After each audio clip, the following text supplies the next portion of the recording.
Alors CSE, c'est une initiative qui est née en mars de l'an dernier, fin mars de l'an dernier, à l'initiative de collègues de l'Université de Lyon 3 et qui ont rapidement fait passer le mot pour qu'on s'organise et qu'on vienne directement en aide aux étudiants en difficulté. Moi je suis Samuel, je suis tout simplement enseignant-chercheur à l'Université Lyon 3, donc collègue des fondatrices Christelle Gazot et Catherine Fillon. Je fais partie de cet ancrage initial Lyon 3 pour administrer ce collectif. Alors bonjour, je m'appelle Alice Perrard, je suis ingénieure en chimie de l'eau. J'ai fini mes études en septembre dernier et vu que je trouve pas de travail en tant qu'ingénieur, j'ai essayé d'aider en différentes associations. Alors je m'appelle Fabrice, j'ai 46 ans, je suis cadre en entreprise et puis voilà, j'ai rejoint la structure il y a quelques jours. Moi je m'appelle Rim, je suis entrepreneur, donc je travaille à mon compte. Je suis venue avec mon conjoint, on a connu l'association en fait parce que quand on a commencé à faire des recherches, quand on était confinés la première fois, on se posait la question comment on pouvait se rendre utile. Alors c'est vrai que parmi les administrateurs, chacun a un petit peu ses tâches. Pour ma part, c'est plutôt l'approvisionnement, c'est-à-dire que je fais l'organisation des logistiques des voitures et le ravitaillement dans les magasins de gros auprès desquels on se fournit pour les denrées qui ne proviennent pas de dons ou qui ne proviennent pas du secteur associatif solidaire. La première journée, c'est donner un coup de main sur la manutention, réapprovisionnement des tables de distribution et puis accompagner les personnes, les étudiants qui viennent chercher des denrées pour les aider. Et le Covid, c'est vrai que c'était un peu malheureusement une situation pour les étudiants extrêmement compliquée.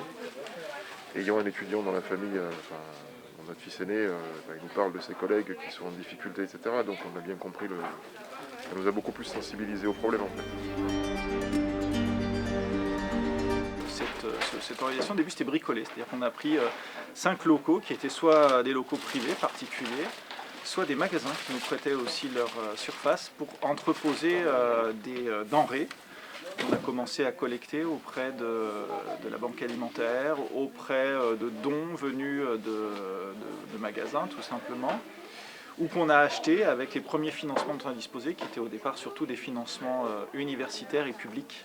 Et dès lors que le confinement a été assoupli, donc à partir du mois de mai au mois de juin, là on s'est organisé sous une forme qui est proche de la forme actuelle, à savoir un seul point de rassemblement des denrées et les étudiants qui viennent régulièrement sur inscription et par créneau. Donc là on est dans un local qui nous est prêté par la mairie de Lyon et dans lequel on installe nos distributions pour 2 jours, les vendredis et samedis. Dans ce circuit, les étudiants se présentent et sont accompagnés systématiquement par un bénévole ou une bénévole, discutent principalement avec nos bénéficiaires. Il ne s'agit pas seulement de leur apporter donc, les produits de première nécessité, mais aussi d'établir un moment de contact, d'échange. Le principe, c'est d'offrir donc un panier complet pour une semaine pour chaque étudiant.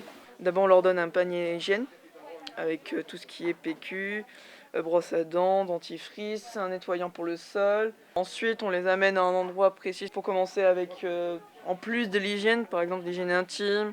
Ensuite on arrive tout ce qui est partie alimentaire mais sec, tout ce qui est huile, pâtes, riz, gâteaux, céréales et ainsi de suite. Et on remonte la ligne jusqu'à retrouver les fruits et légumes et les éléments frais comme des yaourts, des fromages et ainsi de suite. On a la chance de bénéficier de beaucoup de collectes dans les supermarchés, beaucoup de collectes organisées par des écoles, par des entreprises qui nous apportent donc directement des produits dans notre local pour alimenter nos distributions. On a toujours tenu dès le départ à offrir des produits de qualité qu'on puisse cuisiner et pas uniquement des produits directement de première nécessité. Le tout représente grosso modo entre 4 000 et 5 000 euros d'achat par semaine ou d'équivalent achat lorsqu'évidemment les collectes prennent le dessus. La base alimentaire a permis du coup d'envisager très rapidement une aide psychologique. Donc une cellule psychologique s'est montée dès le mois d'avril, à dire vrai, très tôt.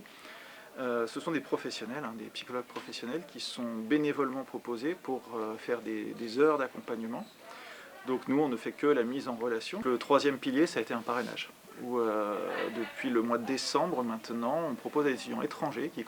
Le tout représente grosso modo entre 4 000 et 5 000 euros d'achat par semaine ou d'équivalent achat lorsqu'évidemment les collectes prennent le dessus, veulent bien et qui peuvent ainsi les accueillir ponctuellement chez eux ou tout simplement prendre des nouvelles par téléphone. Donc cette troisième dimension, elle est appréciée. Il y a à peu près 200 étudiants qui en bénéficient aujourd'hui.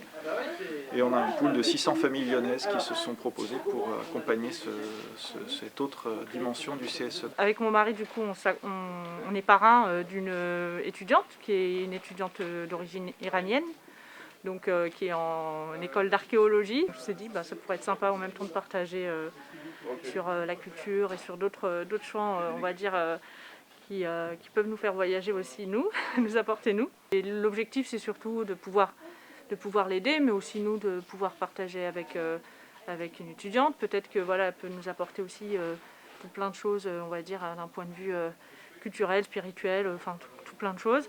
Et nous, voir comment on peut l'aider pendant une petite période, modestement, à notre niveau. Si elle a besoin d'appui, si elle ne comprend pas quelque chose par rapport à l'administratif. Des petites courses comme ça, mais sans grande complication. Je crois que la perspective est toute trouvée pour la suite, puisque notre idée c'est de pérenniser la chose, y compris si les mesures de confinement s'arrêtaient, pour garder la dimension solidarité, donc sous la forme toujours du parrainage et au besoin de l'aide psychologique. Et puis l'aide alimentaire sous la forme d'une épicerie solidaire, comme il en existe d'autres, l'épicerie solidaire restant le point central pour animer en fait les rencontres et les échanges autour de cette communauté que représente maintenant le CSE.